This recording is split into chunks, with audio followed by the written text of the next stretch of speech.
দুর্বার গতিতে নিজের সামরিক সক্ষমতা বাড়িয়ে চলছে বিশ্বের অন্যতম পরাশক্তি চীন। এবার চীন নিয়েছে এমন পদক্ষেপ যাতে ভয়ে কাঁপছে আমেরিকা। শত্রুর বুকে কাঁপন ধরাতে মহাবিধ্বংসী আন্তঃমহাদেশীয় ব্যালিস্টিক মিসাইল মোতায়েন করেছে বেইজিং। ইতোমধ্যে চীনের 3টি সাইলোফিল্ড বা ভূগর্ভস্থ ক্ষেপণাস্ত্র ঘাঁটিতে শতাধিক আন্তঃমহাদেশীয় ব্যালিস্টিক মিসাইল মোতায়েন করার খসড়া রিপোর্ট প্রকাশ করেছে পেন্টাগন। বেইজিংয়ের ক্রমবর্ধমান সামরিক উচ্চাকাঙ্ক্ষা নিয়েও উদ্বেগ প্রকাশ করা হয় সেই রিপোর্টে। ওয়াশিংটনের ভয় বিশ্বের অন্যান্য পারমাণবিক শক্তিধর দেশগুলোর তুলনায় অনেক দ্রুত গতিতে নিজেদের অস্ত্রভাণ্ডার আধুনিকায়ন করছে শি প্রশাসন। তবে সামরিক শক্তি বৃদ্ধির এই খবরকে সরাসরি প্রত্যাখ্যান করেছে Beijing. Bloodshed and chaos across the Middle East.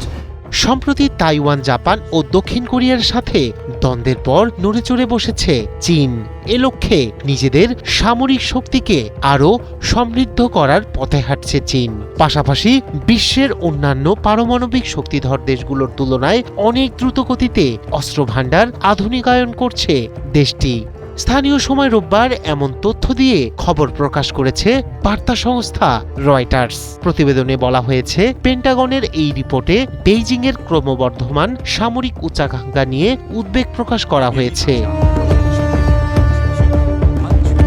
গত মাসে রাশিয়া ও চীনের সঙ্গে পারমাণবিক নিরস্ত্রীকরণ নিয়ে আলোচনার পরিকল্পনার কথা জানিয়েছিলেন মার্কিন প্রেসিডেন্ট ডোনাল্ড ট্রাম্প। কিন্তু পেন্টাগনের এই খসড়া রিপোর্ট বলছে, বেইজিংয়ের পক্ষ থেকে এই ধরনের কোনো আলোচনা বা অস্ত্র নিয়ন্ত্রণের বিষয়ে কোনো আগ্রহ দেখা যাচ্ছে না।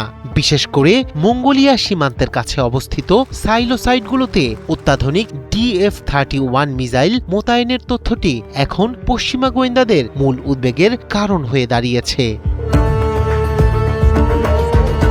রিপোর্টে আরও উল্লেখ করা হয়, 2024 সাল পর্যন্ত চীনের হাতে প্রায় 600 পারমাণবিক ওয়ারহেড থাকলেও 2023 সাল নাগাদ এই সংখ্যা 1000-এ গিয়ে ঠেকতে পারে। যদিও চীন সবসময়ই দাবি করে আসছে তারা আত্মরক্ষামূলক পারমাণবিক নীতি অনুসরণ করে এবং কখনোই আগে পরমাণু অস্ত্র ব্যবহার করবে না। এদিকে এই রিপোর্টে তাইওয়ান ইস্যু নিয়েও দেয়া হয়েছে সতর্কবার্তা।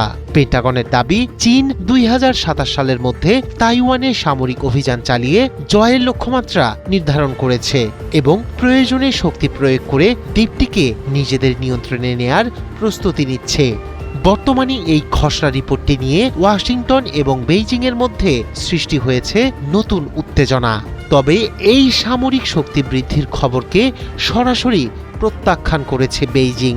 শি প্রশাসনের দাবি, এই ধরনের রিপোর্ট আন্তর্জাতিক মহলের কাছে চীনকে হেয় প্রতিপন্ন করার এবং বিশ্ববাসীকে বিভ্রান্ত করার অপচেষ্টা মাত্র।